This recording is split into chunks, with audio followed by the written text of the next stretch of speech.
Assalamualaikum warahmatullahi wabarakatuh, dan salam sejahtera bagi teman-teman yang beragama lain. Ketemu lagi dengan kami channel Happy You.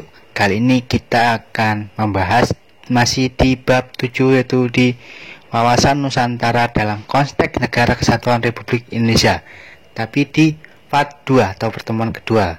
Di sini sudah ada tujuannya. Kita akan bahas, langsung saja kita bahas yang pertemuan kedua. Ini kita akan bahas yang C dan D. Yang C adalah aspek Trigatra dan Pancagatra dalam wawasan Nusantara. Yang pertama kita bahas Trigatra wawasan Nusantara. Aspek-aspek Trigatra itu ada 3. Posisi dan kondisi geografis yang pertama. Yang kedua, keadaan dan kemampuan penduduk.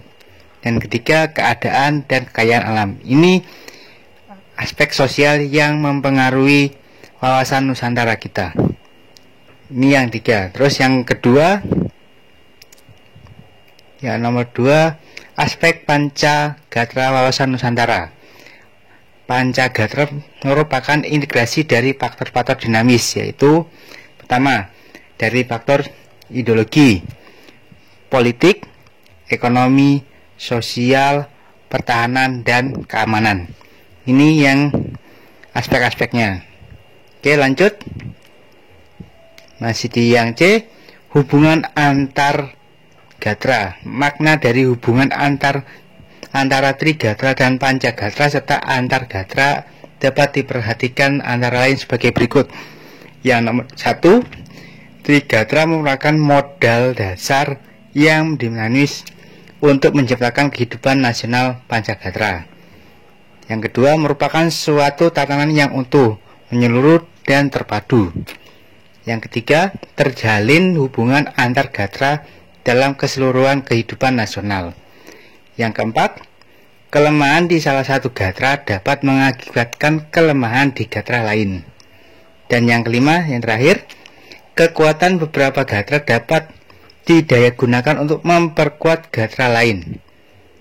Di yang C ini sudah selesai. Kita bahas yang D sekarang. Peran serta warga negara mendukung implementasi wawasan Nusantara. Implementasi wawasan Nusantara dimaksudkan sebagai penerapan atau pelaksanaan wawasan Nusantara dalam kehidupan sehari-hari. Contohnya ada di politik. Implementasi politik dapat diartikan sebagai seluruh kehidupan ketatanegaraan, baik yang menyangkut dasar dan sistem pemerintahan Indonesia yang harus mengutamakan persatuan dan kesatuan serta wilayah Indonesia. Itu yang politik. Yang ekonomi, implementasi di kehidupan ekonomi akan menciptakan tatanan ekonomi yang benar-benar menjamin pemenuhan dan peningkatan kesejahteraan pemakmuran rakyat secara merata dan adil. Yang selanjutnya di sosial budaya, menciptakan kehidupan masyarakat yang tidak membeda-bedakan suku, agama, ras, dan status sosialnya.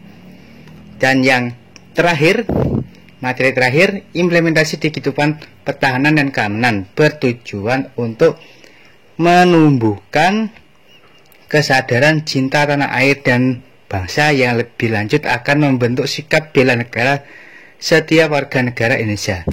Itu saja materi di wawasan Nusantara di bab 7 di pertemuan kedua atau part 2. Sampai ketemu di materi selanjutnya. Jangan lupa subscribe, like, dan komen ya, supaya tahu info terbaru mengenai pendidikan Pancasila dan tutorial-tutorial lain yang akan kami berikan. Oke, saya Iri. Assalamualaikum warahmatullahi wabarakatuh. Salam Happy You.